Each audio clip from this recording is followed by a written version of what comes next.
Hey everybody, welcome to the channel. Sorry about the little glitchy delay. I was trying to make everything smooth, but hey, we got this going on. Looks like we got quite a few people in the chat, so please ask some questions in the chat, chat, and we'll get to those questions towards the end. So we're going to be moving through a bunch of different training scenarios. We're going to use how to brand the laser. So if you've been to any of our laser classes at K-Fest, this is going to be that on steroids, but something specific. And it's kind of cool that we're going to do it here in the studios to show you what advantages we have by filming here.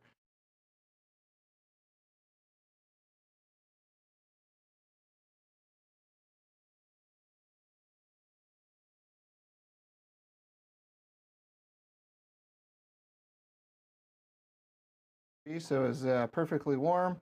It was completely awesome, and that's what we like to see. Cool. All right, so let's get rocking and rolling with what we have here. So we're talking about the laser, and we're talking about how it can make your installs better, how to brand with it. That way, when you have a client's car that's finished and they open up the trunk somewhere, it's got your logo on it. And that's the key to it all. We want everybody to know where it came from. But what we want to do is we want to make sure, besides just having the logo there, we got to make sure that we knew a couple things about the laser and what we can and can't do with it. So we want to be able to showcase that real quick. So let's talk about this real quick. And alignment. Alignment's the number one thing that we want to talk about. It's basically 3 easy steps. We're going to be talking about, double check this real quick. Sorry, I can't see my PowerPoint's off of my control screen, so I can't see it real well. All right, so the first thing we're going to do is we're going to make sure our bed is level and flat. Okay, we want to put and make sure that the bed is level. You'd be surprised how many times if something isn't working properly or it's cutting weird or doing some things, it's a lot of times the bed is the first thing we're going to do. So what you can do is you can just take a standard level and put it on the bed both this way and the horizontal way as well too. And you can even out that bed the best way you can. You can also take the honeycombs and you can put little spacers if you need to. If you have smaller the smaller hobby lasers, I always suggest making some 1/4 inch spacers and lifting them up to allow those fumes to get up underneath. Any of your large industrial machines simply extract those fumes out the bottom of it. So you can do that if you have a hobby laser machine. Okay. So another good thing that we want to find out about, I'm sorry, I'm going to have to look at this as someone have to correct in the future. I can see this already. Okay. Is we want to talk about, I'm going to go back to this, we got 3 heads, right? So we got the fixed head in the back of the machine, and then we got a diode. So we're going to put thermal paper on there. We're going to show you this live here pretty soon. But we're going to put thermal paper on the back of that. Now, even though some of the machines have an actual laser diode, like our full spectrum lasers, that isn't necessarily, that's not the laser. That's just an alignment diode. And sometimes those things can get off. So if I put it on there, and I'm trying to line that. I want to try to get that diode in there, and I'm going to test fire, and I want to hit a nice round, try to get in the center of that mirror. So mirror 1's all the way in the very back. We want to do mirror 1 first. That's a fixed mirror. It's not going to move anywhere. And that's what we want. We want to be able to have that fixed mirrored so it doesn't move anywhere. Okay, and then the very next step, once we have that. Now, if you're firing it in those 3 adjustments, let's talk about those 3 adjustments on the pins. We'll get to those in a second. But they're going to allow you to go up and down and then sideways, right? So it's going to tilt it like this. So you want to make sure those are micro adjustments. If you're cranking things down, you really got to look at things. So I'm going to give you a little pro tip right now. If you're not seeing anything on one and you've hit it, because one's pretty straightforward to get there, what you want to do is extend out your thermal paper. Just go up above it. Like if the ring's this much on the mirror, go like 6 inches and then hit it to see if you got anything. A lot of times, sometimes the mount gets loose and the laser gets up.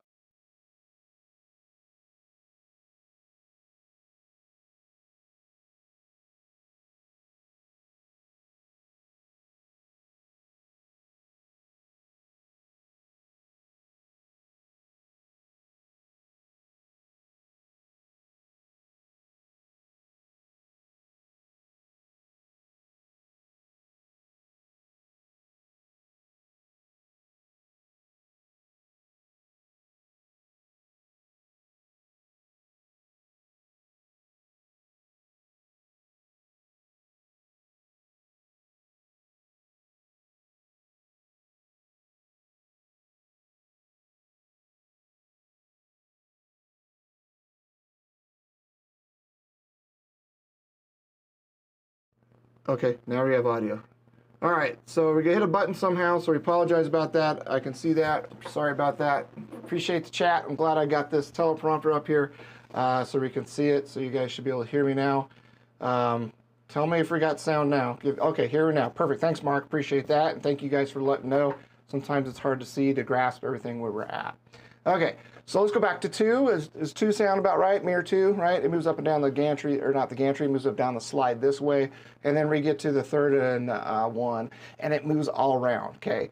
And with that one that moves on that gantry, it's going to be, once you have the machine aligned, it's going to be the one that you're going to end up adjusting. Typically only 1 you're barely ever going to touch again. 2 you might, but the 3rd one, if it ever gets out of alignment, that's typically what it is. And it can happen over time. You bump it.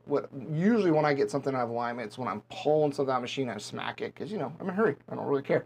So we're going to go ahead and do that. So we want to make sure we have that on that mirror. Our next one, okay, we talked about the alignment screw, test fire, warning. Hey, look, I got through that whole slide, didn't even see it. So I apologize, I got to keep looking down.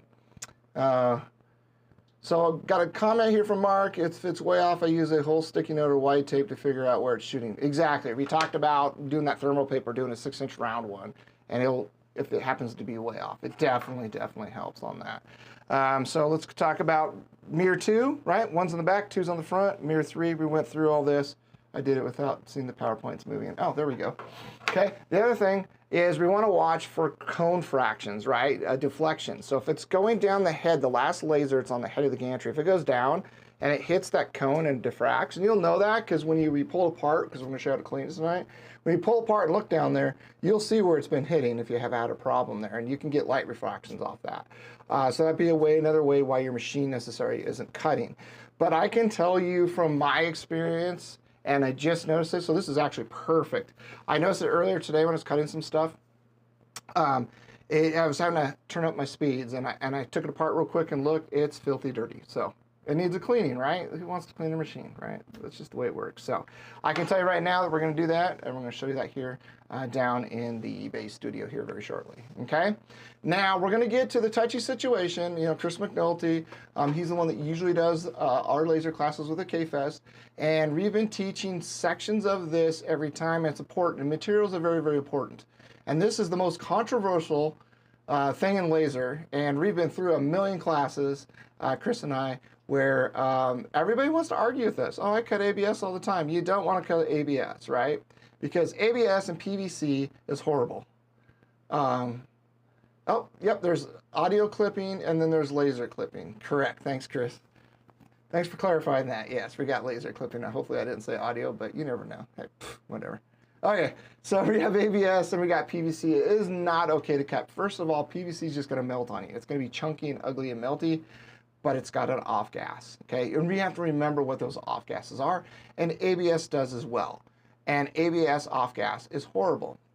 We can look at a couple different things to show you. So I'm going to show you charts. The Arizona, this was 2 years ago, reenacted the death penalty back in their state to take care of those nasty people. Thanks, Andrew. So they use that.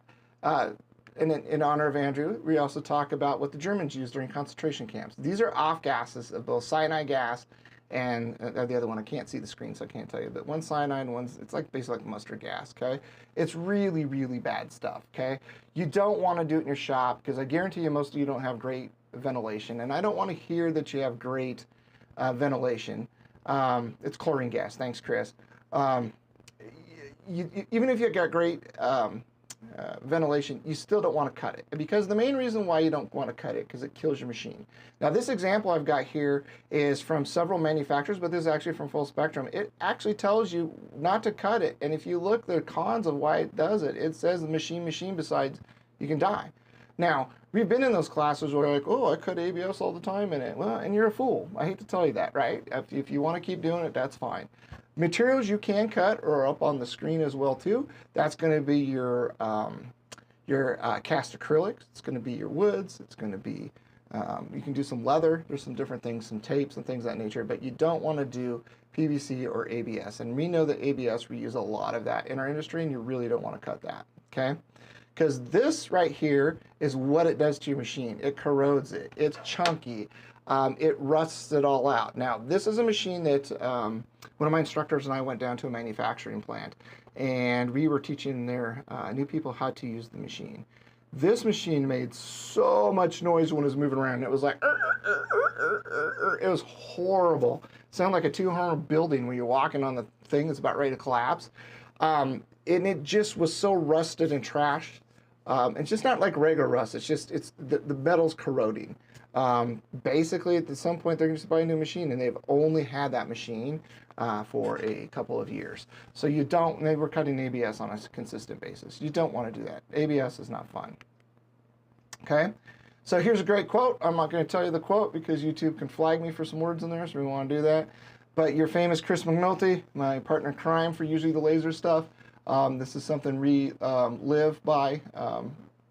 So we've come to the conclusion after teaching you guys many, many years about what you can use and can't. We only care about the machines at this point. Just kidding. We care about you too, but we want you to really understand. At the end of the day, we care about the machines. All right? Okay? So now we're going to do something. We're going to go down. We're going to go down to our base studio, and we're going to play with my little friends down there, and we're going to go say hi to them, and we're going to continue this live stream from down there. And you guys will be able to see that. And then we're going to take some stuff that's done and we're going to brand it and we're going to do some drawing tonight. So this is pretty cool. So I'm going to head down that way and I'll catch you guys in the base studio.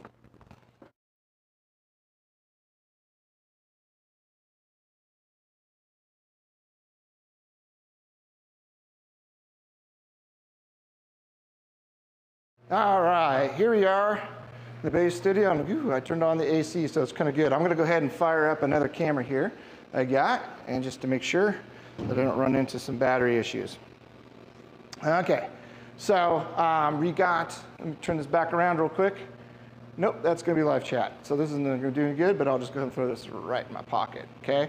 So let's talk a little bit about that alignment. I want to show you guys how we test fire and what we're looking for. So I'm going to grab some thermal paper right here. Right? I'm going to cut a side off. Now what we're going to do is I'm going to go ahead and I'm going to show you what it should look like right at the end of the cone. I'm not going to do each of the three mirrors, but I can point them out. That's mirror one back up there. I don't know if we're going to be able to see that, but I can move the camera closer. Okay?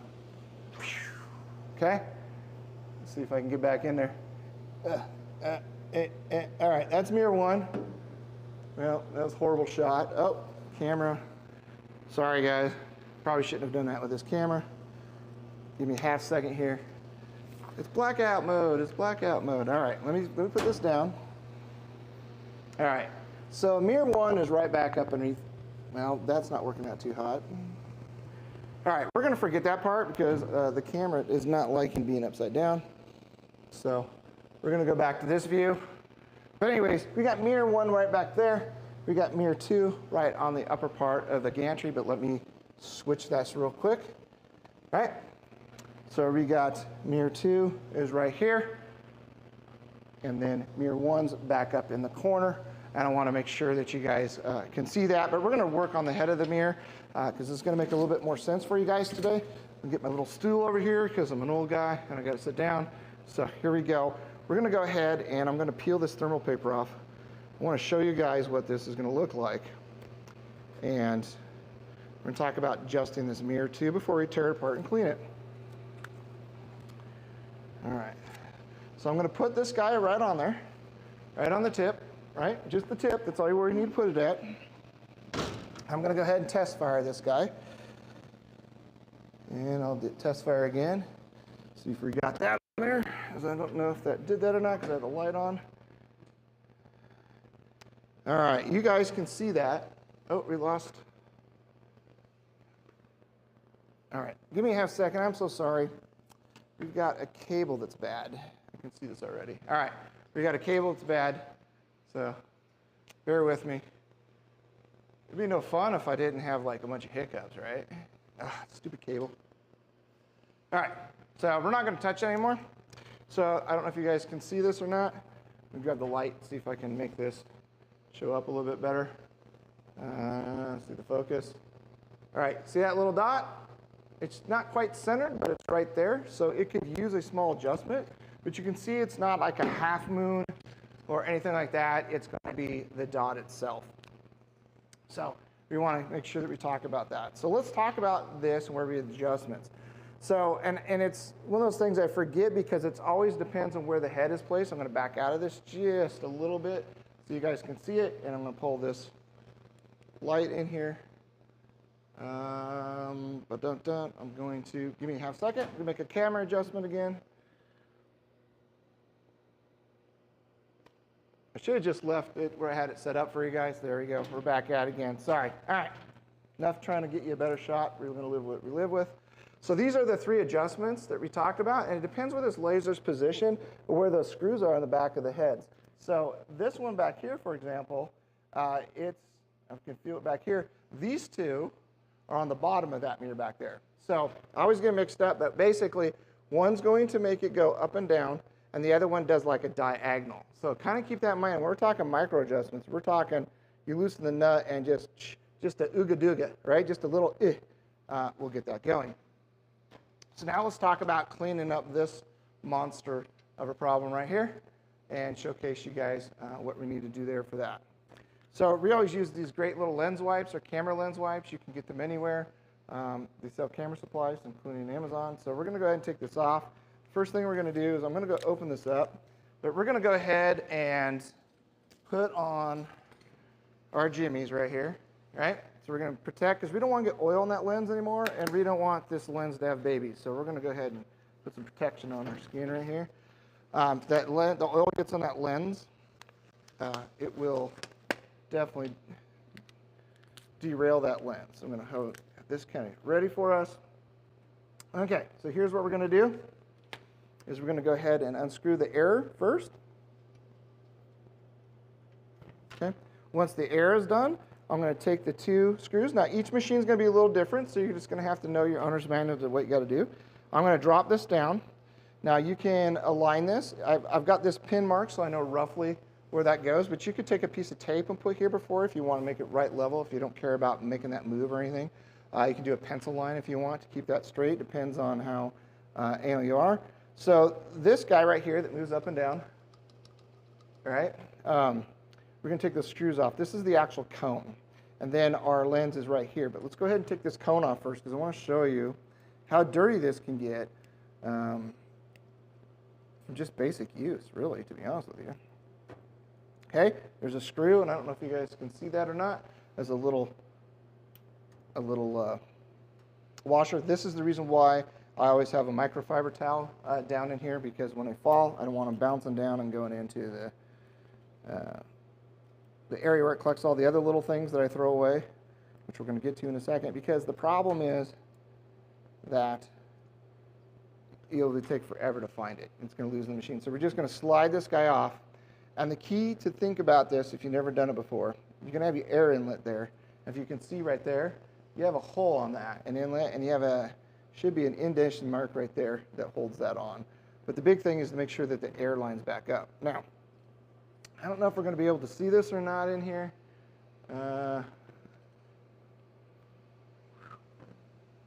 Let's see if I can try to get you so you can see how dirty this guy is.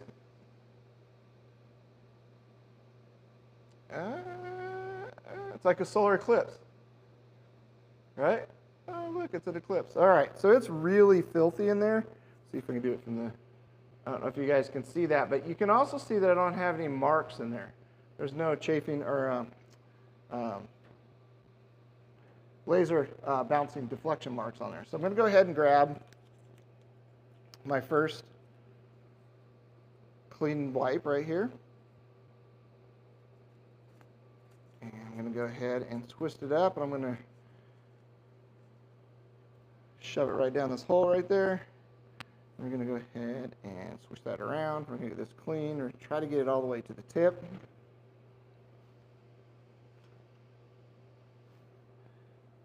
Wash the head of the tip right there. It's cool. And for you guys, I can't see chat right now, so there's no point of, unless you just want to make funny jokes because of my sayings, that's fine. But I can't see chat, so I'm back up in the other 2 studios, which we'll get back to. So if you have questions, we'll try to hold those for mostly for the end when I can actually respond and see them. All right, so I've got the piece all the way through. That's a nice hand shot. Okay, you see the little white towelette right through there. I'm going to go ahead and twist this around and get this clean. And you can see that it's pretty nasty.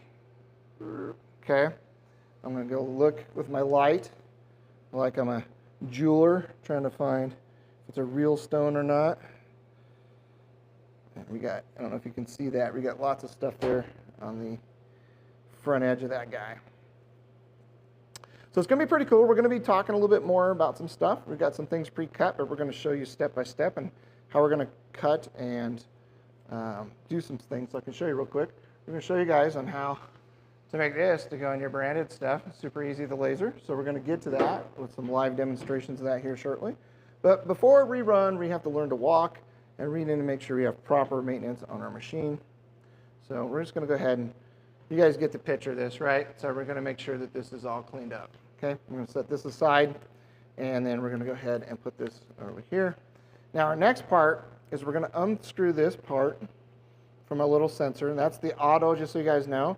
There's little sensors in there. That's for the auto Z adjustment. So it goes down, pressures, and hits that. I'm going to showcase this because I can see right now that there has been a light refraction right in there. I don't know if you guys can see that right at the top. That's about a little past 12 right there. You see that little white area up there in the lens? That's a light refraction, and you can see that black spot down there in the lower part right around 8 o'clock-ish. You see that little black dot? Hopefully you can get that off. If not, that means this lens is pretty dirty, which is fine. It's going to happen, and they are consumables. You are going to have to buy new lenses, and it's been a while since I've replaced this guy. So when you take this out, we're going to want to make sure it's curved, it's concaved, and it goes in one direction. You don't want to put the other. So this is the part where my pro tip for you guys is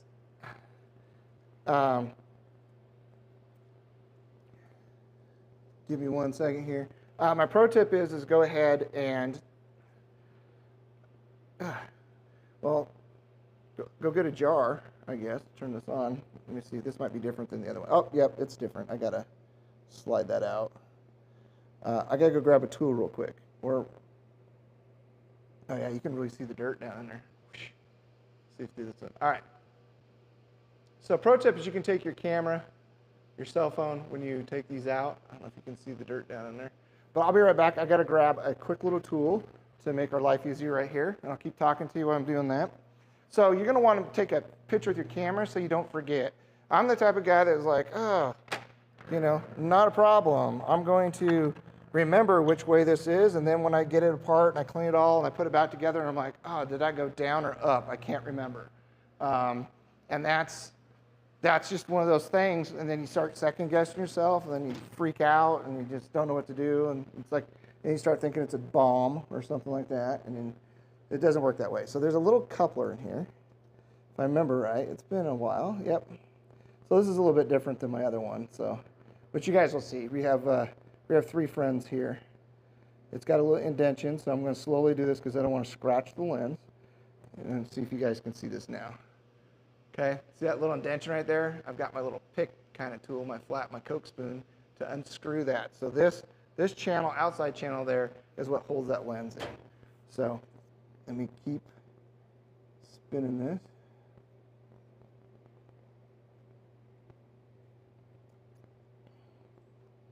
And we'll take this guy out. If you guys are just watching this and you don't have a laser, we encourage you to learn to draw first. We're going to get into that a little bit before you even get a machine. It's actually more important to learn that. So the other thing is we have, I don't know if you guys can see that, let me get my light again, is we have a white silicone guy in there, and it's dirty. We're going to wipe that down real quick. I don't know if you can see this or not. You can see how dirty that guy is? And that light's horrible. I'm sorry. All right. You get it. It's dirty. It's translucent. It's dirty. Now, I'm setting these down so I know that the top out is going that way, and this is not fun because now my lens fell out when I was talking to all that. So I will show you the lens. Okay, so we're pretty dirty. That's way dirty. Okay, and it's concaved on this side. And I don't know if you can see down my thumb. You can kind of see where there's been a light diffraction. I think this lens is on its last leg. So sometimes you are thinking your machine's out of alignment, and actually it's just dirty, or your lens has got some damage to it, and it's not actually where that's at. So I'm going to go ahead and clean this out.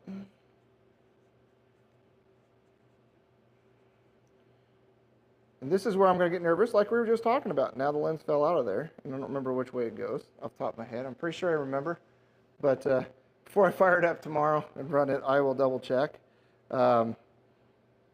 It should fire concave like this, so the dish is on the top, fire it down, which means it would go in this way, which also makes sense because on the back side we're really dirty. Yes, and we do have, I don't know if you can see that, we do have a bad lens. Right there at that 12 o'clock position. Hopefully you guys can see that. That is definitely a bad lens. So this side might be a little bit better to see. See if we can get a picture on that. No. And okay, so this is bad. So I'm going to go ahead and clean this, and then I got to get a new lens for this guy. There's lots of places those lenses to get them from. I typically like to use the manufacturers buying it. Yeah, you might be able to find it cheaper. It might seem like the same one, but I like to support those manufacturers so I can get tech support when I need it. So I'm going to take my super soft microfiber. I'm going to dry this guy off, and I'm going to go ahead and put it back together, and then so we can just move on. So concave. So this is it goes this way, so we want to make sure it's beveled this way, as I'm pretty sure is what that is, if I remember correctly. Oh, and then we see how dirty the shaft is. The shaft is, yeah, might as well. We'll just run it down the shaft as well too here. Poke it down here a little bit and clean this guy. It's almost like cleaning firearms, but it's not. Yep, that was pretty dirty actually. Okay. So now we're going to put it back in. Now you guys see why we want gloves, because you don't want to accidentally pick up something, right? So I'm going to go ahead and drop this guy in there. If you had the oil of your skin, that's going to toast the, I put it towards. All right, and like I said, I'm going to have to check this tomorrow, but I am going to go ahead and put it back in the way I'm pretty sure it goes. I'll get back in a second. I'm going to get myself another lens wipe. Now, I go through a ton of lens wipes when I'm cleaning because I don't want to recontaminate. They're cheap. Let's just put it that way. They're cheap. Okay. Let's pull out another wipey. I'm going to get this silicone. It's really dry, too, so I need to replace this O-ring. But it's pretty dirty. So we'll try to wash it and put some life back into it a little bit. A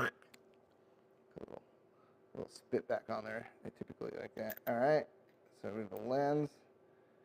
Concave goes this way because it's going up into that, right? All right. I'm going to go ahead and put this guy back in there. All right. So I'm going to make sure that seats down. So you want to look at your O-ring and make sure it's not too toast. Ours is, but we're going to go ahead and just do this for the video tonight and put it back together for you. So maintenance is a really important part. The other thing you want to do is make sure you blow out your machine. It doesn't have to be completely dust-free, but you definitely want to blow that machine out. And you want to wipe down some areas, and then you want to make sure you have some good lithium grease on your rails that go up and down.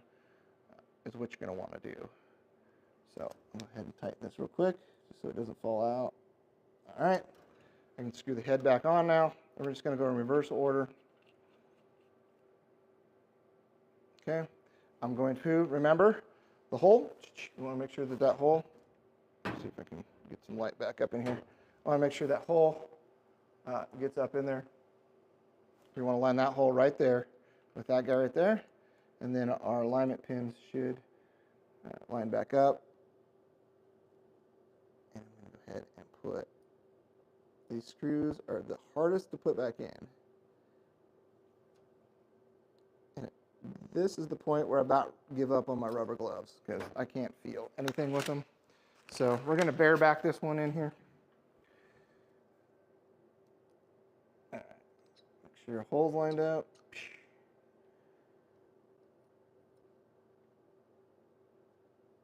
Get these guys screwed in. Yeah, so you want to definitely make sure your rails are kept greased and all that good stuff.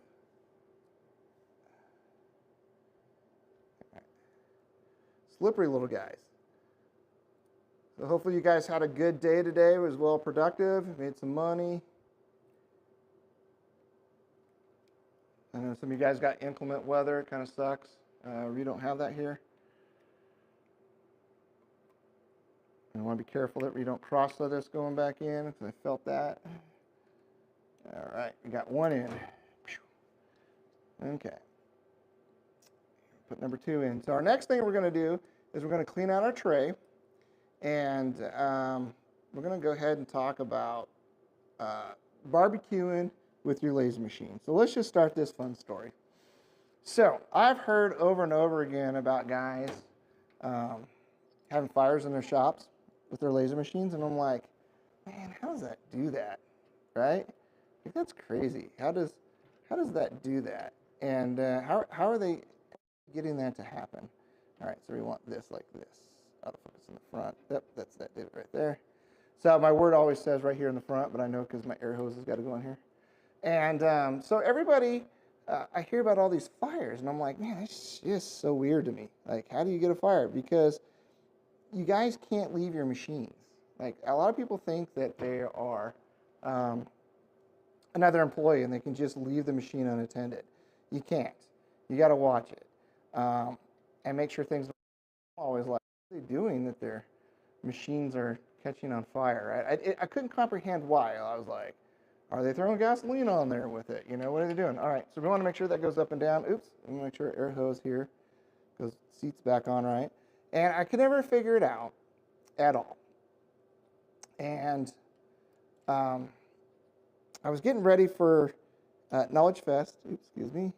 I think it was 2 years ago, if I remember correctly. It wasn't last year. I think it was the year before.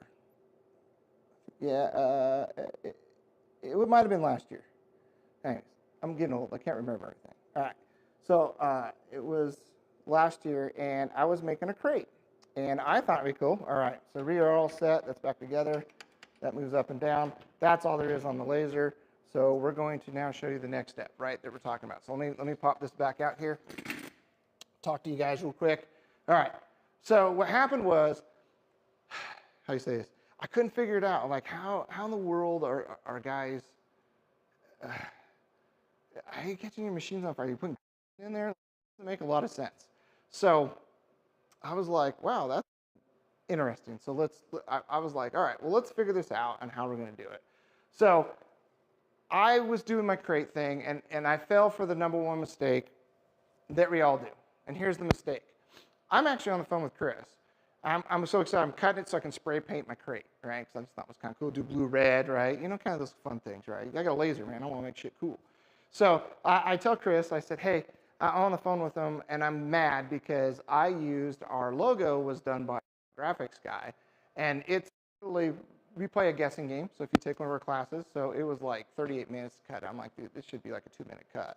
So Chris calls me just as it's going. I'm watching the machine, and it's doing this and this and this and this in one spot. And I'm like, oh, man, it's not flattened out. They didn't flatten out in AI. So it's just reading those things over and over again. I'm like, this is dumb. And then all of a sudden, poof, flames start coming out. And I just tell Chris, I got to go. Like, this is going to be a problem, right? And now I got a fire in my machine, and I still haven't quite figured out why, except for I knew that was going back and forth in one spot, and then it dawned on me what it was. So I'm going to switch back to camera 2 here. I'm going to show you what's going on with it. So I'm going to pan this out just a little bit so you guys can see more of what I got going on here. I might lose camera feed because I moved the camera. I definitely need a new cable. All right, so I'm going to go ahead and I'm going to pull the pan out so you guys can see that, okay? So on all your machines, you got this cool little tray that goes back here. And it's got all these fun little toys in it. So what happens is when you do a lot of acrylics or wood chunks like this, when that laser is going over and over and over and over again in one spot, it's just shooting down through the honeycomb because it's already gone through material, and it catches the paper on fire.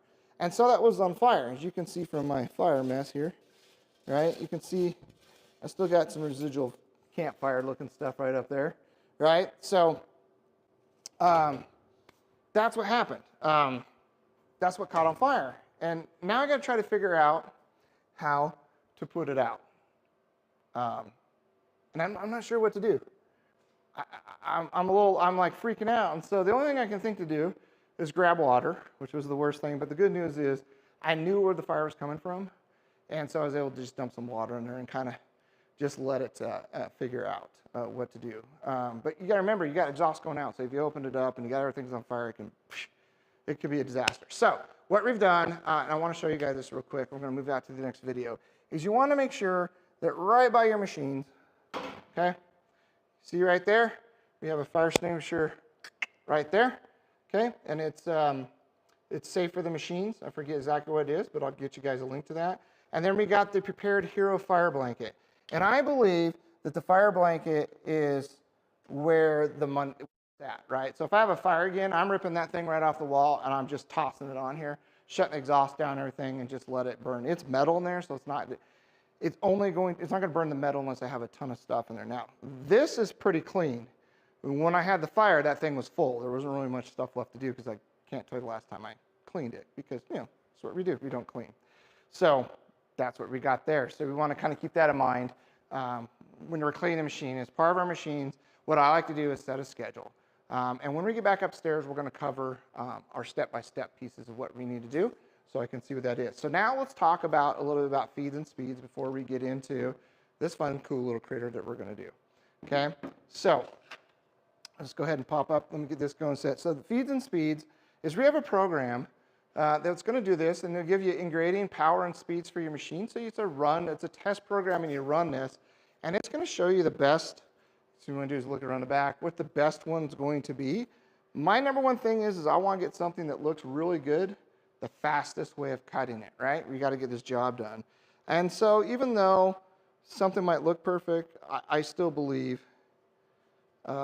there's a happy medium. So you definitely want to get these charts that are available out there. There's lots of cool tools like that to help you with that. So what I want to do is I'm going to pop this open real quick. Is I want to talk to you guys about feed speeds and cams. So let me move over to this camera right here. Okay, here is RE3. Now the funny part about RE3, I'm going to go back to this. I wish I had a little switcher there. I want to talk to you a little bit before I get back to this. So let's talk about full spectrum laser. I'm going to go ahead and do this. It's something I wasn't going to bring up tonight, but I think I'm going to bring it up tonight because I feel zesty. I'm having a good time. I hope you guys are having a good time. Hope you guys are going to chuckle here and there. So a lot of people say, hey, I don't like RE3. So this is what you call CAM software. This runs the machine. In every CAM software, typically, there's some sort of a CAD program. Now, they're not a high-density CAD program. They can do some things. We've always said, and Chris and I have talked several times about this, where a lot of people complain, oh, I don't like this, I have this problem. We don't draw on this. We just use this as CAM, okay? So we use that as CAM. We draw on the other computer, and the reason why I do that is this computer runs 3 different machines here in the lab, and I don't want to have to be drawing something and something happens to the machine and I don't want to hit the emergency stop or I want to see something or I accidentally hit close in the middle of a cut. You have a big sheet run of production, you hit close in the middle of a cut, 20 minutes and 3-hour cut, you're kind of screwed. It's a lot of work to figure it out. Now, this isn't a hobby machine, so we have what they call elements. So every little line on the outside of the letter to the inside, those are different elements. So you'll see 6, 7, 800, and you start doing these things, you see thousands of elements. It's just not grouped together. So I kind of want to talk about that. So this is RE3. It is their CAM software. That would be, you guys are probably familiar with Lightburn. So Lightburn's a great program. And a Ruta controller is a controller that's on the machine that allows you manually to do that. That's your CAM stuff as well. It's pretty archaic, the screen and stuff, where these got a kind of a cool little tablet piece. So just kind of keep that in mind. Like if you're drawing, draw on a true CAD program, because if you draw 2D in CAD, then you'll be able to draw 2D for the CNC router too. That program does both. And if you get into 3D printing, which we'll touch base later on that, like we got some machines here that we do with, then you're going to get into 3D drawing. It is much easier to learn to draw in 2D first, then go to 3D. Trust me on that one. You get the basics, because most of the CAD drawing software uses very similar things, right? An amplifier in our industry, there's lots of different amplifiers. We know how to all hook them up. We just got to figure out the difference that they can do. Some of them have a DSP built into them, some of them don't. We got to figure out crossover points and slopes. It's the same thing between all the machines. So let's talk about some cool features here on this CAM program. So this CAM program is like right up here. This is what's going on. As you can see, I can unhighlight. Let me go ahead and make this a larger screen, right? So this is something I was working on today for you guys. So we can, take whatever we want to do. We got, here, I'll take these for example. These are new push sticks. Let me shrink this back down. Oh, here's what I wanted to show you. My bad. Okay, so here's our new push sticks. We'll take this for example. I'm going to toggle visibility. If my darn thing would, computer error, what do we got going on here? Well, that's interesting. Okay, never fear. We're going to reload the site. So on these machines, you can go in wirelessly, and you can go in wired through Cat5. We got wired through Cat5, so now it's going to go ahead and pop these up. Let's try the zombie push sticks and see if those come back up here again. And all right, we'll go back to this one. What I really want to show you is this section over here. Forget about this. Now I want to go work on this. I did something wrong here. It could be something like split signal. Oh, here we go. Just took a second to catch back up. So these are our new push sticks. So we have different things on there. We have black, which is an engrave. So that brings our infill in, and we can change spacing. It's right here on the right-hand side. We can rasterize that to make that a full going into it. But right down here, we have our speeds, right? So we have 100 power, and then we have current at 80. So that's the actual cut. So I'm able to let me go to a different one here.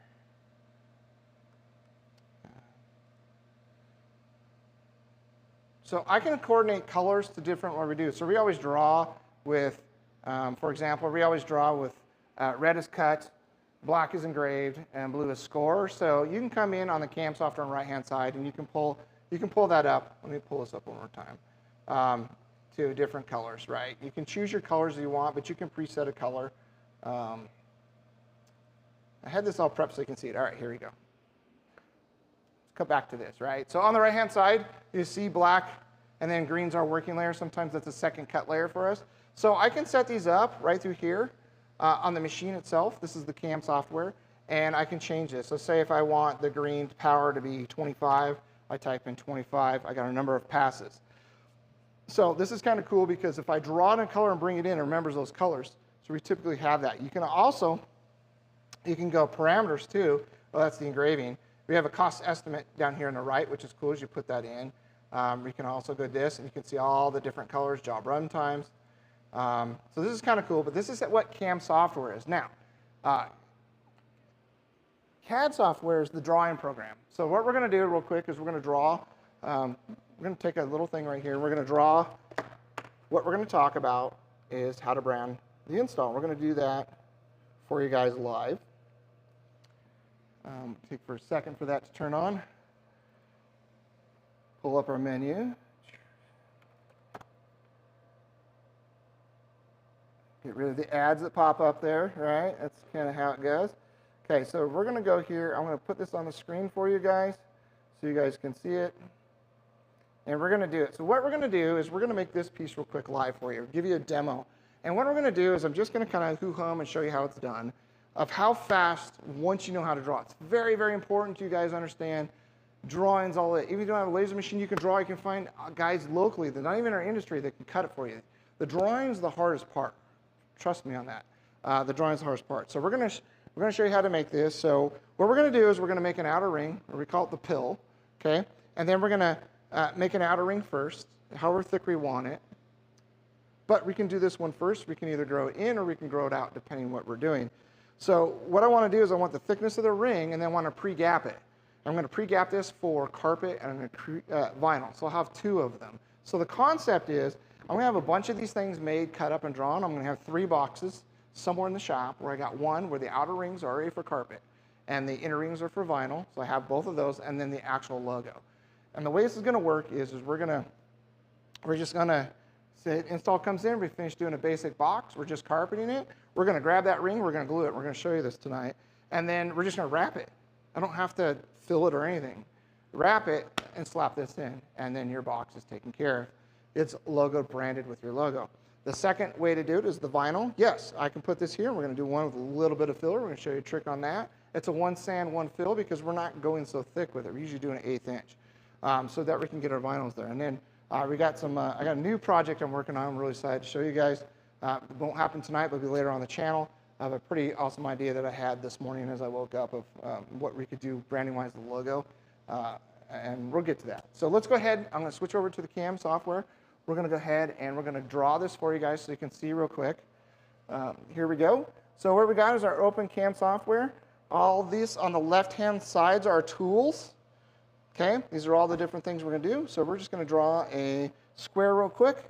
This is going to be the outer ring, and I'm going to say it's for, let's just say the shape that we're going to put in is going to be let's get back here. My number lock was off my computer. We're going to go 4 by 2 and enter, and we're going to create, and I've already done something I shouldn't have done. Make this so you guys can see this. We'll go ahead and put this in cut. You guys should be able to see the red. I'm going to move to layer red. Cut. Okay, hopefully you guys can see that. I'm going to center this now in the center of the piece. Now I want to go taller than this, so I'm going to close this. I'll highlight this guy, and I'm going to go ahead and resize. We're going to go height. We're going to go 6. Okay. And we're going to go back to 4, and we're going to do this one as 6.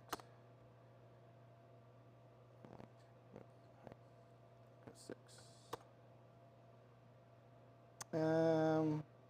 Well, unlink these two because it's growing at the same size. So I'm just trying to get a good idea of what we want here overall for a good size. I'm going to pull this up real quick. So we're going to just look at this real quick. I'm going to go height there. Let's go 5, and then we'll go 4. That'll be good enough for what we're doing. I just want to make sure that we have enough material. We have a piece already drawn. So once I've got that drawn, I'm going to close out. So I just make a normal rectangle. Then I'm going to go ahead and pull our logo into the box itself, and then we can size that logo, whatever we got it to do. And like I said, I just want to show you guys really quickly things we can do, and I can highlight that, and I can bam. I can do it just there like that, okay? So our logo, if I bounce off, that's black. That's going to be our engraved. So if we got 2 ways of doing it. I got a machine set up here to show you actual galvo to work. So we're going to leave that black because this is the galvo one. So now I want to come in the thickness of the band before the piece goes in. And I want to do that typically 1/4 inch minimum thickness. So I'm just going to go offset on the inward left, and I'm going to go 0.375, and I'm going to create this logo right here. Now, I can also, before we do that, I can add some cool little roundy rounds here in the corners, so it's just not square, because this always looks better with rounded corners. Trust me on that. We don't want that big. We're going to go 0.25. We're going to go ahead and make it pretty aggressive with a 1/4 inch round over. All right, so now we'll go back to this. Now we're going to come in 3/8. So let me do the outer end 3/8. We're going to go 375. I'm going to go ahead and offset that. Okay, so that's going to be our ring, and then our inner piece right here is going to pop into it, but I got to make the gap now. So if I want to say we're going to gap for vinyl, or vinyl's an 1/8, vinyl is a 1/16, and your carpet's an 1/8. So most of this you're going to probably do an 1/8 for carpet. So let's just do carpet, 0.125. And I'm going to come in the inside right there. And you guys see how that made that square. I don't know why that did that, but well, we can do this, Control Z. Come back in here.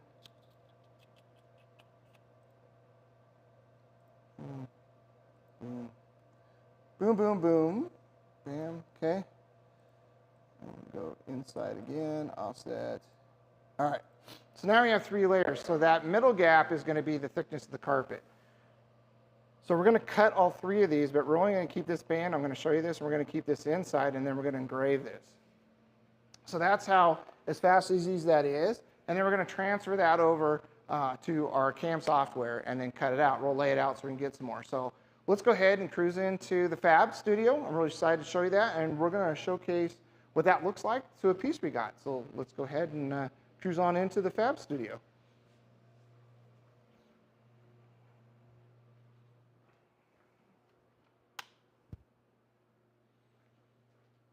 All right, welcome to the Fab Studio. Excited to show you guys what we have going on here.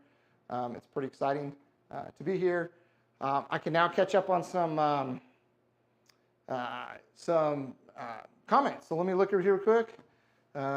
Zombie push sticks are awesome. You guys love them. Okay. There was a million of them at the K-Fest. No one came and got them. All right. Yes, this is still a 3 mark. Just so you know, we moved into CAD 2D, a vector cut 2D. That's what we use for drawing, and we always just move that into that. All right, cool. So with that being said, let's go ahead and talk about our piece. So what we've got is we used our Major League Fab rings to create a countersunk with a baffle for our subwoofer, right? That's a whole nother thing. We don't ever want to rabbit back just this because it's it's crappy to do it that way. It flexes, you lose some stuff right there.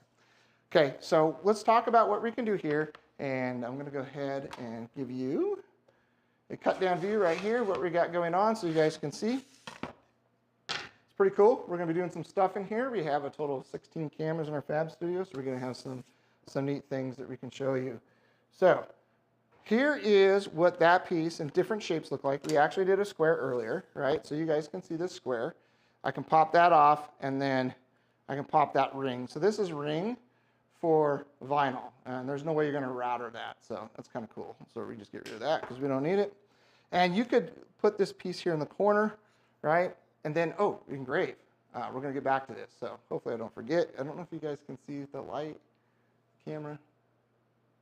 See if I can get really up on it. Let me switch to this camera and see if it works. Bam. Oh, man, that engrave is really hard to see on that. All right, well, we might not go back to that because it's really hard to see on camera. Anyways, so this would pop. So if you had a galvo, you could engrave and have that piece there. I just wish you guys could see that. It's weird that it's not picking that up. All right, anyways, so we have that shape. So we have these typically there. So you need to find something that fits your logo real well. We have this concept. All right, and this is gap for carpet. So here's the inner piece, and what we do is I cut scrap piece. So if I have clear or any other color I don't really use that much, we always try to use scrap stuff. The black's really hard to come by, so I'm going to go ahead and cut that out, toss the inner out because I don't need the inner, right? And I don't need this because I've made a new inner with these, and I've engraved these. I can't believe it's not showing up. All right, well, I'm super bummed about that. Oops. It turned the right way. There's an up and down to it. So this is our gap for carpet. So what we're going to come and do is I'm going to glue this, and then I can just have that in carpet. I'm just going to wrap it in carpet. That's that 1/8 inch of that material doesn't really mean much. It's not going to be a big thing to see. Then you can get into more items like this, right, where we're taking acrylic using some paint to make our logos. And we're going to do our pills here. So let's go grab this to show you what this looks like. So once again, this is something in vinyl, so I could do this at the bottom, right, with our subwoofer here. Remember, it's countersunk. So I can take this off, and I can get rid of this piece right here. Just get rid of that thing that's in my way. Boom, boom, boom.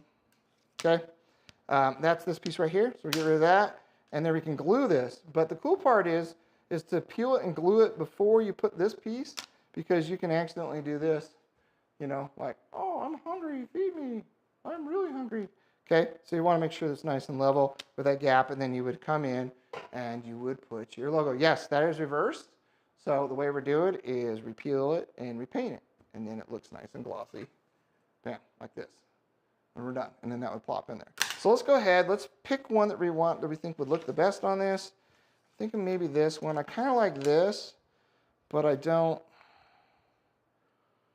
I'm going to go for this guy. Even though I wish this was a little bit bigger, I'm going to go for this guy. I do like this. My logo just doesn't look very good and fit. You can tell by the black piece. My logo is not the type of logo that fit that, but I do like that contour. Maybe I would come across here and then down and then flat. If I had more time, I'd play with that, but I think this is always a good look. I think I remember the ring of the gasket on this 8-inch driver's down here, so this comes up. So I think we're going to go, and the square is good too. I mean, we have this, really fits my logo, so we could do a nice little square down the corner, but I like some shape. So let's just toss this aside. We don't need that. Forget that. We don't need you. All right, we're going to pull this guy back out again. So I've got another one here, and that is gapped. So my question is do we want to do this in vinyl or we don't want to do this in carpet? Because I need my little piece back if I'm going to do it in. All right, well, vinyl it is. We're going to do it in vinyl because I broke the other piece. Throwing it over there. All right. Okay, so what we're going to do is we're going to go ahead and peel the outer one in. We're going to leave the in one spacer. There's a little gap play in there, but I want to be able to make, I want this to, oh wow, my tattoos look nice and shiny on the camera tonight. All right. I want to be able to keep it aligned, so that's why I'm going to go ahead and keep that spacer ring in there. It's a cool little pro tip, make your life real easy, because if it does this, then you fight it and you try to sand it, and that's not a reason to do templates. Laser is precision, okay? So I got that. I don't really need to do much special. We're going to use some glue. For you guys out there you don't know, we have some glues, and I totally forgot to get a piece of scrap wood to show you guys something. Can I He-Man this? Ugh. All right, I He-Manned it. All right, okay. So we have skinny fat as one of our glues. It's not quite medium, it's not quite thick, it's skinny fat. It's like me, skinny fat. All right, and then we have our thick AF, which is a real kind of a gel style of a glue. And then we have a small ball of skinny fat, and we have our activator, and we have our glue caddy. The cool part about our glue caddy, if you guys didn't know this or not, we have good descriptions up on the website that talks about this. Okay, so what we got here is our skinny fat. This glue caddy holds the cap for you so you don't lose it on the floor. Now, I'm going to also show you something else about our glue so you guys can make sure. So you have this. I don't know if you can see down there, you should. There's a little pin because we want to keep that shaft clear. We don't want it to clog the shaft. We want to be able to make sure that that glue can come out. So let's go back and we're going to go ahead and glue this. I probably should be smart and index this first instead of just eyeballing it because that would be goofy, right? Why would I want to do that? All right, so let's, I'll just, yeah. All right, we're arcading this. So we're going to 6 inches in the middle. How long is this? I think this is 8. It's 10. So we're going to 5. I'm going to index this roughly just so I know where the edge of this tip goes. So when I glue that, I'll be fine. Now I'm going to leave the paper on the other parts of the brown. I don't want to take that off in case I get glue that spills over on that. Let me show you how we can do that for you guys, right? So I'll do this so you guys can see it's a little bit better. Okay, I'm going to leave that paper right there on there. I've only taken the paper on this outer ring. Okay, I've only done the paper there. And then I'm going to go ahead, because then the glue spills over, it can peel off the paper. So I'm going to go ahead and glue this guy. We're going to use some skinny fat on this because I don't want it to be so thick. I should just be honest with you guys. I probably was thick AF, but I actually use the skinny fat more. But I'll be honest with you. I noticed that somebody left the cap off. Didn't screw it down all the way, so the shaft got clogged. And so we weren't going to get any glue out of that. But now, the other cool thing that I figured out last week, oh, you know what? It was my dumb move, because I realized, now I'm going to tell you another story. So now my story for you guys is last week, I was preparing, doing stuff. And you see that? I do that a little bit. Change the seasons around here. We have a little bit of humidity, some, you get the little, not really a runny nose, but it, feels like you got it. You know what I'm talking about, right? And this has got some stuff. We're going to fix that. And I did this 2 or 3 times. And then I forgot, we went to dinner or something with my wife and I realized when I was doing this, it kind of hurt. I was like, wow, did I cut myself inside my nose? And no, from doing this, I got super glue right here. And it got in my nose hairs. It was bad. All right, so let's go ahead and put this back down. And don't get it in your nose hairs. It's not good. Now this stuff's going to dry pretty darn quickly. So I want to set it and just forget about it, right? We want to be able to do that. Push all the way around. I'm nice and level on both sides. I'm just going to gently push that on there. And I'm going to let that sit there and dry. I mean, you notice I didn't use activator. So that's a lot of people think that you have to use activator. So this is my Karate Chop Kung Fu board. I want to show you some stuff. Difference between industrial CA glue and hobby glue. Okay. So about 20, 30 seconds, that will dry. So we're going to go ahead and get that guy, the activator on there. I'm going to push this on so you guys can see. Okay. So that's all it takes to get that glue. And I'm sitting here rubbing my nose again, realizing I'm going to do that. Right. So with that glue, it's going to get nice and tight. And we want to kind of keep that in mind. The industrial glue, you don't have to use a lot. You know, I sell glue. Just don't waste glue. I should be telling you to waste glue because you need a lot more glue. But I just want to tell you about industrial strength and how strong it is. So let's say about 20 seconds. I could have did this too without accelerator, but we're trying to get back into it a little bit, right? So let me see if I can get a hold of this because this is no joke. I might be able to break it tonight. And I'm not joking around because I got lines on my hands from sticking on it, right? Yeah, so industrial glue. That's what you should do with industrial glue. All right, so this piece now should be dry, and now we can peel out our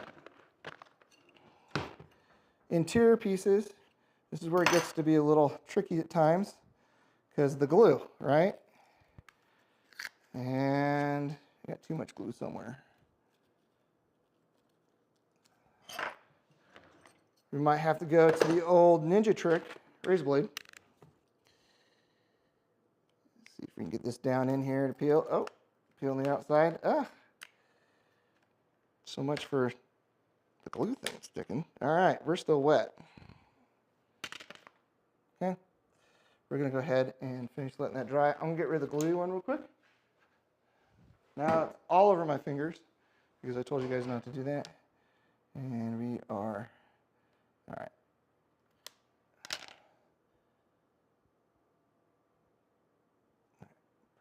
All right, let that dry. So basically now what we're ready to do is we're ready to go put this guy, carpet up around it, and then trim it on the inside. We go paint this little guy so it looks like this upside down, and we are gapped, and that's actually gapped for vinyl right there. So that's what it would look like. So it's an easy way to brand your installs. Now I'm going to show you kind of different ways you can do. The Galvo, I had it all set up, which I'd show you. Basically, to do this logo, this side takes about 3 seconds. You put it on there, it goes, right? So you kind of want to make sure that you got that. But let me show you some ideas of some different things you can make with your laser, okay? You can make cool insert grills, panel grills. You can cut this out where this isn't perfect all the way through. You can double stack vinyls for different colors. You know, you get your logo there on the left side into it. Makes it very easy. This is a piece that we've had around for quite some time, and I do like this. We got the color logo, and then it's not showing up on camera. Oop, you can kind of see it there in the light right there. That is engraved on a black acrylic ring on the inside. I'll have to figure out how to fix more lighting in here to make that work well. One of the other things I find is really cool is making cool little pieces like this. Let me pop this up down. Let's do this one, right? We can scroll back out here a little bit so you can see it. Okay, we can do really cool pieces like this for a fuse holder underneath. We can label the amplifiers. It's got our logo in it, and you can see my nice hex lights, right? But you can have that branded in your installs with your logo. Fuse holder is something that McNulty and I have been doing for a while on a lot of jobs, and I just think it's cool to have something like this mounted underneath the hood with a bracket. You can do a smaller one, say that one's for an interior amp rack. You can do one like this, and it comes free with a crack from shipping back from KFest right there. You know, just in case you want to see it, or we can flip it around so you can see this way. Okay, so you know, and you do your spare fuse on the side. So there's different things you can do to incorporate your logo into your brand, and that's kind of what it really comes down to, right? Super fast ways to do that. and it's a lot of fun. So let's do this real quick. I'm going to go back up to the main studio, and we're going to finish up there and talk about a couple more things. I wish I had some stuff to glue off. So we're going to go back to the main studio. We'll be right back upstairs.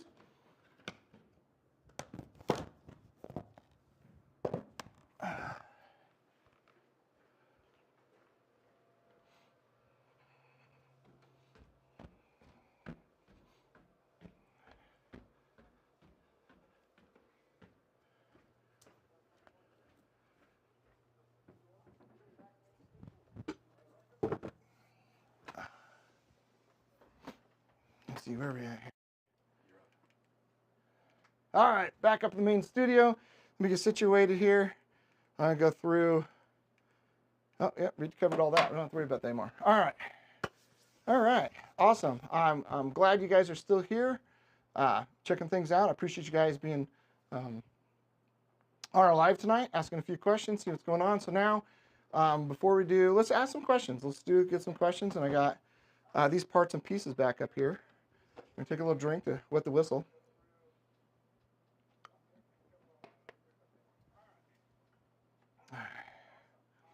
Thanks, Gus. Appreciate it. I spent a long time. It's been about a year, and I'm going to bring him in on towards the end. He's my mentor on the studio stuff. Has really helped me take this whole nother level of everything we got going on. Super excited about it. So we're going to have on the channel, just so you guys know, we'll be doing some live builds, just like tonight, some training ones that we go through. I was trying to showcase, obviously, and I appreciate the patience. We ran into a couple problems, but we knew it was going to happen. It's our first live show, so we're going to do that. It's going to happen. I actually have 3 studios. We actually have 4 if you include the mobile one. And then between the 3 studios, I can run everything through the main studio, and then the other 2, I can be independent studios as well, but they feed back up. We're going to be doing some really cool stuff with a 4th studio that we're going to design tomorrow. I'm really super excited about that, to do a lot more interviews, sit-down interviews. So let's talk a little bit about the show. Our channel, what it's going to be. It's kind of multitask. My goal is to have a video 5 days a week coming out. Okay, it's either product video, something we shot. We're gonna have a playlist with vehicles. So we're just gonna do live builds. We're gonna Kristen. I'm sure he'll come in because I want to nostalgic, bring him back from when we did some stuff during COVID. We're gonna do Fab Fridays again, and so I'm gonna bring McNulty back in. We want to make sure that we get Chris back in for that, because it's important to me, because we kind of started this kind of whole live thing for you guys back then, and we did it all the way through. We had Chrono Talk and we had Fab Fridays. So we're going to bring him back in the studio. We have 3 project builds that we're going to be currently working on. We have the Toyota Tundra pre-runner truck, which we're going to redo the audio system, laser and radar systems, and if you guys, and we'll get to that in a second. We're going to be doing that, so we're going to just show building of that, right? So there'll be a bunch of episodes. I'll be under the playlist. We also have the Porsche Macan. We're going to do full audio and laser radar system in that as well, which is kind of fun. It's kind of neat to be able to do that. I'm really excited about that project. And then we always have the Rat Rod, which needs a cool update. So we'll be filming and showing those. Those will be the first 3 vehicles. We do have quite a few other vehicles in the queue, but we got to wait and get a few of them done. And so that's going to be one show. We have the WTF show. It's all science and math. Just think of like Mythbusters, but with no filter and on crack. We are going to debunk all the stuff out there that's just fake on the internet. We're gonna make it fun, and we're gonna do it all with science and math, right? So we're just going to do that as well. One of the other things we're going to be doing is we're going to have shop talk once a week, and that could be a sit-down interview. So if you happen to be in Las Vegas for a show or just visiting, I'll have you come in the studio. We do a sit-down talk. It's called shop talk. A shop talk could be about, how do you say this? It could also be about a tool or a battery charger or something in the shop we use, or an issue I had in the shop and I got to think of a way to fix it. We're going to be rebuilding some stuff in the shop so you guys can see all that and how we're going to create space and workflow. All the way down to, we're going to be talking about products and what they are, and doing some stuff for some manufacturers on that. And you know, that's kind of really it. We're just kind of really making this. Now we do have, is it queued up on this computer, the website still, or did we? Okay, we haven't queued it up. So I'm going to talk. I'm going to look down a little bit like we're talking. I'm going to cue it up real quick. I think it is. You Oh, have to change down there on the bottom from chat to the website. we won't do that. I want to keep chat up. I have it It doesn't matter. You guys can figure it out, right? You guys are uh, got it figured out. So we do have a laser class. We've been doing laser online drawing classes, Chris McNulty and I, since 19. We invested a lot of time. We've been doing them remotely. Now we get to do it a whole nother level. Tonight was just my test run to show you. We will get better at switching and doing everything, and I have a lot of equipment that allows me to do this. And so it just makes it challenging, especially when you stumble on something like you saw. It happens, right? So it's not stage fright. Just something doesn't go right. We just move on. You know me. If you've been to any of my trainings, we just continue. Thank you, Divine Concepts. Appreciate that. And do it yourself, audio guy. Appreciate you as well too. Overkill. Great to see you on the chat as well. We just talked recently, so it's good to hear from you. What we're doing is our first class. We launched it a couple weeks ago at K-Fest. It's our online drawing class. And I want to make sure you guys understand what that is. Like, we've talked a lot about this. Overkill, it is an advanced laser class. It's called the Master Laser class. Okay, so what it is, it's drawing. Now, my concept is, just so you guys understand, with my studios, we're going to be able to live. So you got to see different camera angles. What you didn't get to see is all the additional camera angles we get in the Fab Shop that's all set up. Because, Michael, yep, the advanced laser class, or master laser class we're talking about right now. What we're doing is, I have really looked at trainings, and I feel that in-person trainings are great. The challenge is, once you get about 20, 22 people in, everybody's nice and tight. You have to have X amount of assistant instructors, and you can't do many more than that because it gets lost. Our first class, where we had 49 people in Las Vegas, was kind of a disaster, to be honest with you. So by doing it in the studios, and it's one of the reasons why I built these studios, is you guys, in my opinion, and you probably saw when I was zooming in on that overhead view, I've got 4K cameras down there, and we're able to zoom right on in. So say if I'm at the router, you'll be able to see top view what I'm looking at, and I can get it so the router is the whole screen, the bearings the whole screen. So I feel that online trainings, I want to take it to the next level, and I think you can get a better view in what's going to happen in online training, because the big thing is you come back from an in-person training, right? And you got this new skill set. Doesn't matter what it is, you come back with this skill set, and you come right back to work, and you got jobs lined up, man, boss man. Even if you're the boss man yourself, you might have problems. So you got to get on them. So you take this bag of new skill sets you have, and you put it over here, and you try to get caught up, and a couple weeks into it, and then you got some more big jobs, something else happens, and that gets further down the bench. It's collecting dust down the bench, almost like the laser when you first bought it. Okay. Thanks, Christian. Appreciate it, buddy. So what's going to happen is, at that point, then life hits you. Then all of a sudden it's Halloween. And then it's Christmas, and then Thanksgiving if you celebrate it backwards, right? So my concept, so you guys get this, and I think you guys have already picked up on because I can see it in the chat, right? Is, let's take that out, because there's nothing worse than paying for that skill set and then not getting able to use it, right? And I have get a ton of people call me after class 6, 7, 8 months later with that same problem, wanting to remember how to do something really quick. And we always try to make that happen, but sometimes it doesn't. So our laser class is our master laser class, and it is not the same one. So the way it works is, it's going to be 2 hours a week. It's on Tuesdays for, I think this one's 6 weeks, if I remember right. It's either 6 or 8 weeks. It's 6 weeks. It's 6 weeks. It's right there. It's okay. I can remember. It's up on the thing. You can find the website. It's fine. I believe it's 6 weeks. And what it's going to be is, we're going to draw this. Okay? We're going to draw this start to finish, right? And we're going to draw this. And we're going to draw this. And then we're going to draw this. Okay? And then we're going to draw this. Okay? And then we got 2 other projects which aren't up here, and we're going to draw those. Okay? So we're going to show you how to make grills, all that good stuff. We're going to draw it. Now, the way it works is, you have 2 hours of instructions for this drawing class, and then you have homework, and that homework is going to be due on Sunday before class. And then we're going to pull those up in our computer and look at them, and then when we hit class, we'll answer questions first, and then we'll get on to the next drawing thing. The concept is, what happens is now you're using that, you've got a steady rate, Every week I'm taking a class, and it's only 6 weeks. We will have 8-week, 10-week, 12-week courses, but this one's 6 weeks. And it allows you to continue that skill set, and you're going to be using it all week long till the next one. So you're going to be able to retain that, right? So it's teachable, repeatable, predictable outcome, and that's what we've always been doing in our in-persons, and we're taking this whole concept to a different level for you guys. The other great part about it is, just so you guys understand, is you got to look at this. Now, I've talked to a couple of you guys out there, and they're like, it's 4 o'clock. Well, first of all, if you're in the East Coast, the PST is Pacific Standard Time. Then there's Mountain Time, then there's Central, and then there's that time, right, which is East Coast time. So since it's one class for the whole United States, and we have an international person going to be joining, they're waking up at 2 o'clock in the morning to take the class, okay? So what you got to understand is, yes, your day is going to be interrupted for that time frame. Your shop might lose you for an hour if you're on the West Coast, but I think it's better than as a secondary source to get to that training where you guys aren't gone 3-4 days.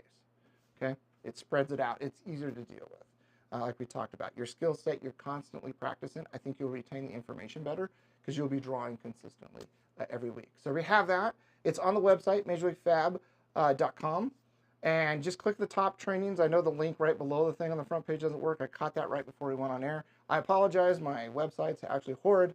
It's all they working on. I gave up after the last 18 months with 5 people, and I'm just trying to do it myself because that's a weird industry. I swear to goodness that people in that industry don't want to make money and get anything done.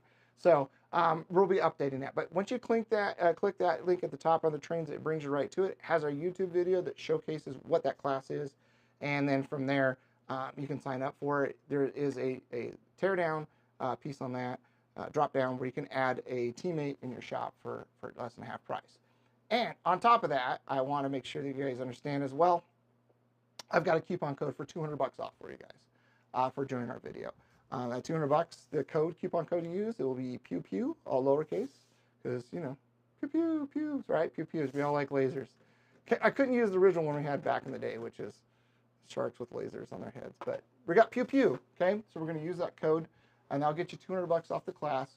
We'd really be honored if you guys would join us. And I think for you guys that have taken our laser class before, it is definitely an advanced class. If you guys haven't done it before, it's okay, because we're going to basically start the first day with the first one. It starts on March the 4th. Overkill. Yes, Andy. It starts March 4th.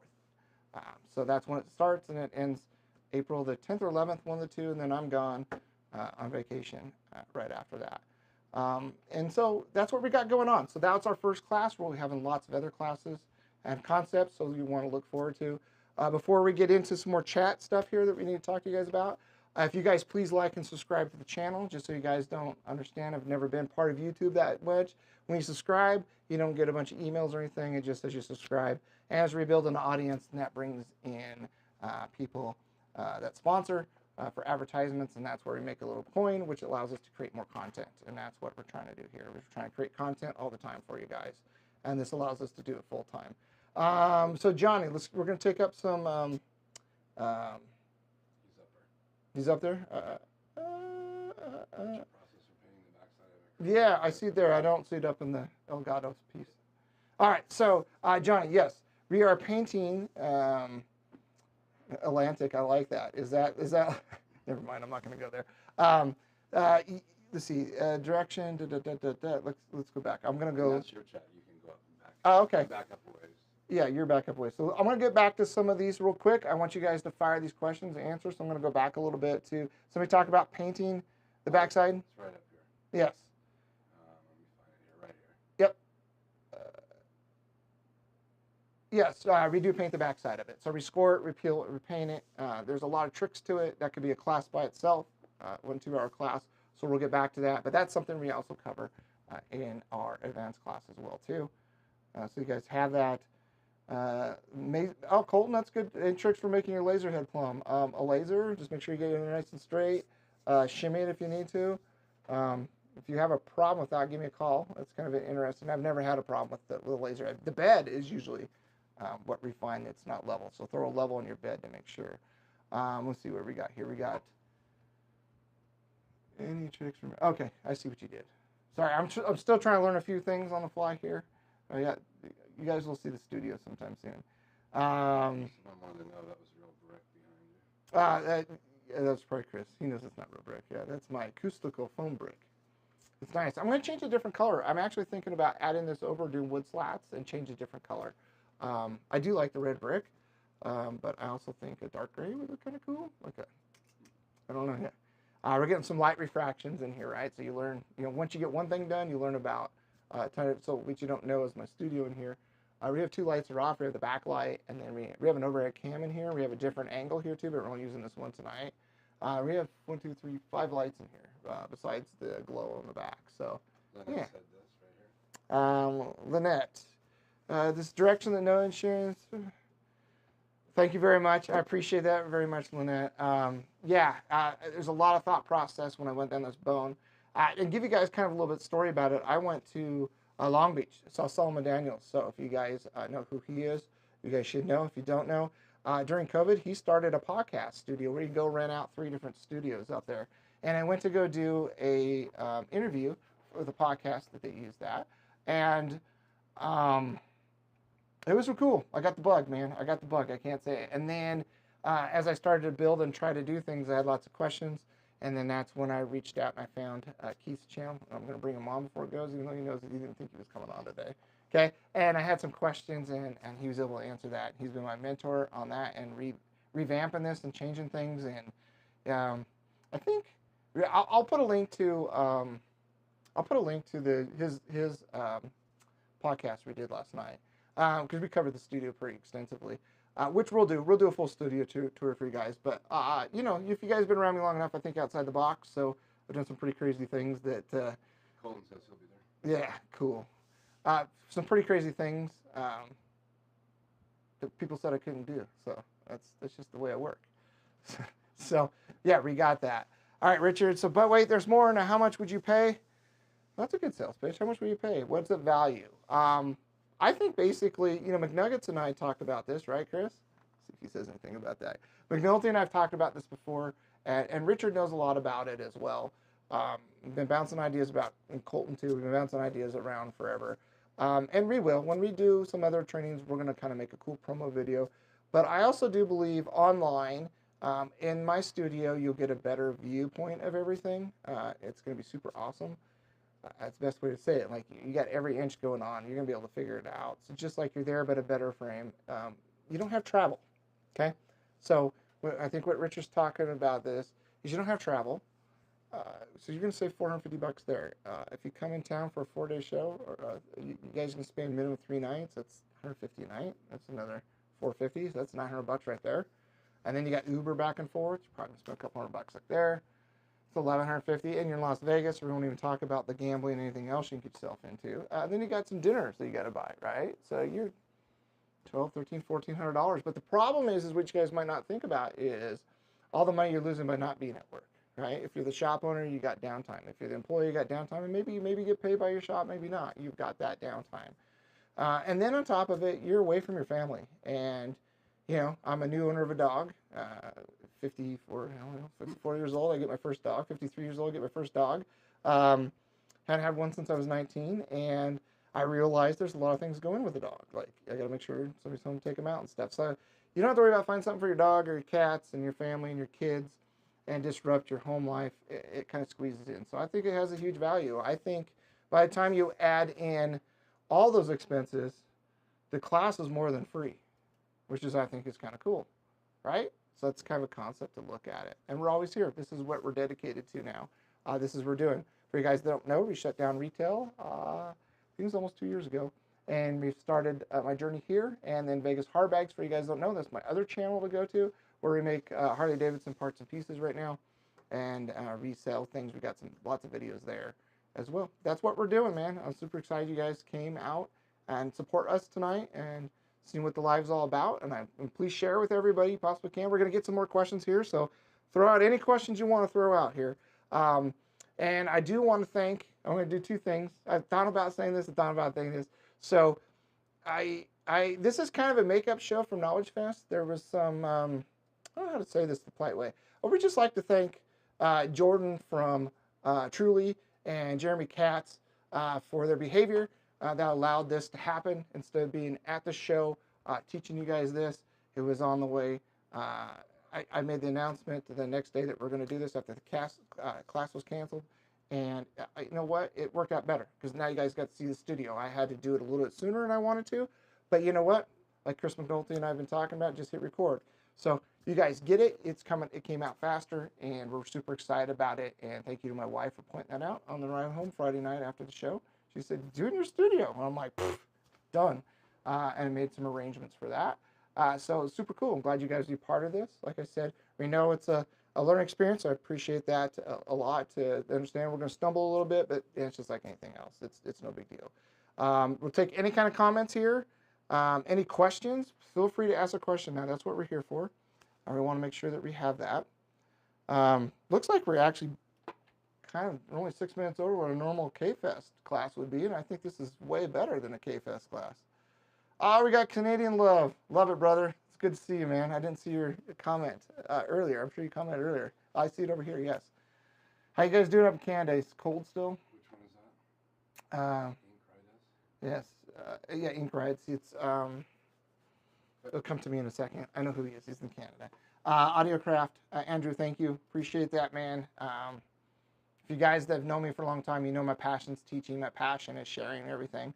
And so that's what this is all about. Cold's understatement. Yeah. I think it was 65 here today. It was a little chilly in the morning. It had a slight wind. Here we go. Cool. It's Roop. Yep, I knew it. I'm sorry, guys. First of all, if you know me, you know I'm horrible with names. Second of all, when your shop names come up, I know who you are, but it takes me a second to go through that. Any questions we can answer you guys about anything that we taught tonight on the laser? We'd love to see some questions about what we have on the laser. Maybe you want to talk about cutting ABS? That's always a fun one.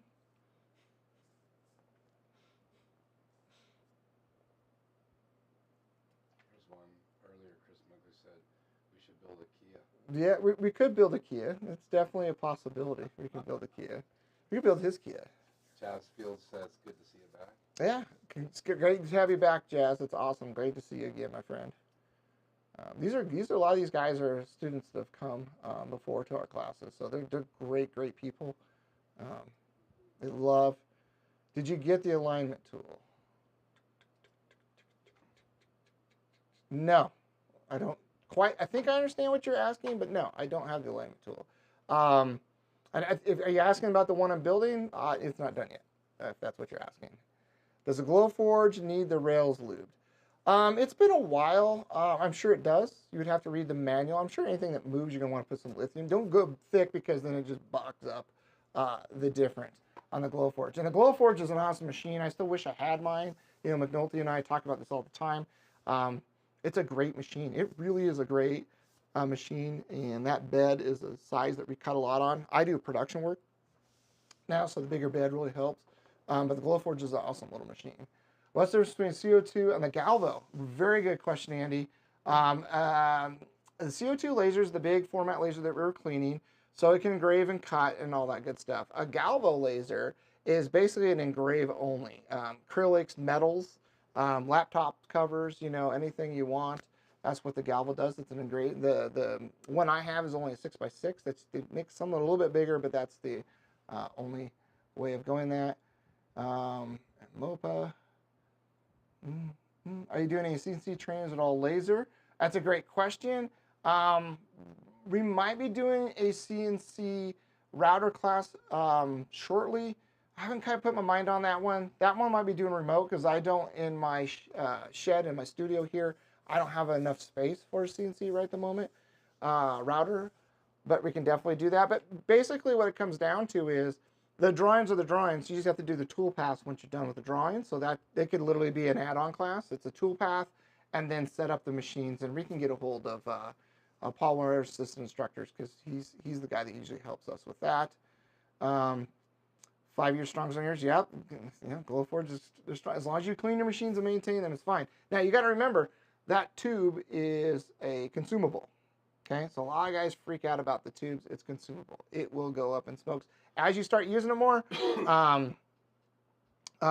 It will slowly decrease, and you're gonna have to increase your current and your power. and that's when you know it's starting to go out. And the first thing is make sure it's clean and you're aligned secondly before you make those decisions. Chris likes to retract his messages. Good job, Chris. What's up? Gravel? The Gavo? Did I say gravel? The Gavo.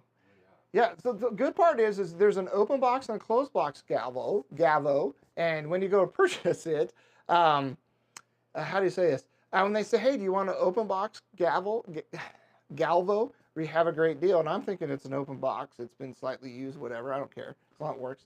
And no, that means mine's what they call open format, and then they make one that's enclosed in a box so you don't actually get your hand in there or something like that. It is not an open box where somebody's opened it and returned it and you get a cheaper price, just so you know. Chris could tell you about that. That was funny. Is it worth investing in a Galvo? I believe so. I don't, I've used it a lot more this last year with manufacturing my parts because we're slapping logos on it. So when I'm engraving logos on, how you say this? When I'm engraving logos for a part that we're manufacturing, I can make a jig and I can toss it on there. So instead of my main machine taking 3 or 4 minutes to cut it, to do the engraving, I can pop the cuts off, flap it on a jig, and hit bzz, pop it off. Bzz, it's 3 or 4 seconds, bzz, and it's much faster, which also means my tube isn't being killed over there as well. But it's awesome on metal. That's your big thing with the Galvo. It's just engraving only for metal. You can do guns and stuff too, but I haven't gotten into that yet. So I'm still not proficient enough with it, so I don't want to toast. Like, I really want to do my laptop, but I don't want to make a mistake and it's not lined up and squared first. It's a little challenging. So, hey Gus, how you doing, Buzz? Gus is my motorcycle guy, and he is in Illinois, if I remember right. So we do got some people all across the United States. Any questions more about the lasers, what we taught tonight?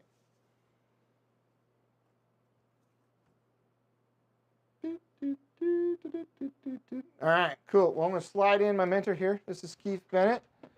He's the man, the myth, the legend. He's owns Life Journey Productions. Yo! Yes, yes. I'm doing the work in the behind the scenes. And man, thank you so much for letting me come here. I'm actually from Washington. Yeah, Washington, So, from yeah. our old camping ground, stomping grounds is up by there. Yeah. Sorry, there's so many screens going on that I got lost where I was talking at again. I need It's to put this a one. little, It's this one right there. I know, but this one moves when that one does. I need to turn this. And we can see them up there, and we can see them over there. there. Yeah, we got stuff everywhere. Wait till you guys see this, what we have going on. Yeah, so Keith, I met Keith because I had a question about a switcher I bought, and I found his YouTube channel, and it just rang a bell how he presents the information, and so I reached out. We did a free consult on it, then I started doing some paid stuff, and we've been going probably, I don't know, it's been almost a year now, hasn't it? Yeah, It's been pretty close. We've been working a long time. You have a lot of stuff here. Yeah. So we I tried to challenge them a little bit with what I want to do. We have the 3 studios. I want to record independently in each studio, and one of them is mobile. So the base studio is mobile, so it goes inside the cars and then around the motorcycle lift. So, and I got a whole contraption that mounts on the motorcycle lift when we're doing stuff with that. And I want to be able to do that independently, but I also want to bring everything up through the main studio if I'm doing a big project or something, and somebody can just switch for me, so I don't have to stop with it and look down. But yeah, And it's top secret, but we were live last night. But it's top secret. Yeah, it's top secret. Yes. Yes. So anyway, so I challenged Keith a little bit on part of Washington. Everett? Ever met? Oh. You in Everett? I have family that have a house in Everett. They're living in Florida and Everett. So I know the area really well, but I live on Tri-Cities. other side, Tri-Cities, which is out by Walla Walla. Ooh, they have good onions there. Yeah, everybody knows Walla Walla because they grew up here in the Willy Walla, you'll have to whatever, and Walla Walla onions. We're 30 minutes to the west of Walla Walla. Yeah, you have to talk to Susan about that tonight. She's got her best friends from Walla Walla. Oh, that's good to know. Yeah. So Tri-Cities, I live in Richland. Yeah. I've been there for a long time, and I have a channel, and that's how we met. Yeah. So. Yeah, he's been great help. If you guys ever need anything like that, just check out Life Journey Productions and see what he can do for you. But it's been awesome. And, when I relaunched this, he doesn't really know this, and we'll probably get into this more when we do an actual interview one, but I said a couple things in the beginning, so you're not going to get rid of me very easily. I'm in for the long haul, and I knew from the get-go after the first couple classes that when I finally felt that I was ready to launch all this, that I wanted you here to be part of it. Just a I nostalgia. appreciate it. I have a favorite hat that's like you. Yeah. People Do you? people try to buy it, and I'll never give it away. So. Yeah. You should go down there and play with the CA glue, get it in your hand, and touch your facial hair. It feels really great. Let me tell you. Let me tell you that. Cool. Any other questions before we close this out for the night? I think we lost them all. Well, guys, we really, really appreciate you. Please like and subscribe if you guys want to do the events, the Master Laser class. It's up on our website. Use the coupon code PEW. That'll get you $200 off, and we really appreciate that. Thank you, Chris. Yep, just got to press record, and we know what we've been talking about that for a long time. Yes, please do. If you guys, seriously, I'm not joking around. If you guys are coming for vacation, I know Gus tried to reach out to me last time. Please, please, please reach out. I'll bring you in the studio. You never know, you might be the first one into the new sit-down interview studio that I'm going to be working on this summer, but we can pull you into the studio and we can talk about all kinds of good stuff. We just had, for Vegas Hard Bags, we just had Retro Biker Babe here in the studios as well. But we thank you guys for joining us. We thank you for the support as always. Like I said, please like and subscribe, and we'll see you on the next one. That it? That's it. Oh, website address, MajorLeagueFab.com.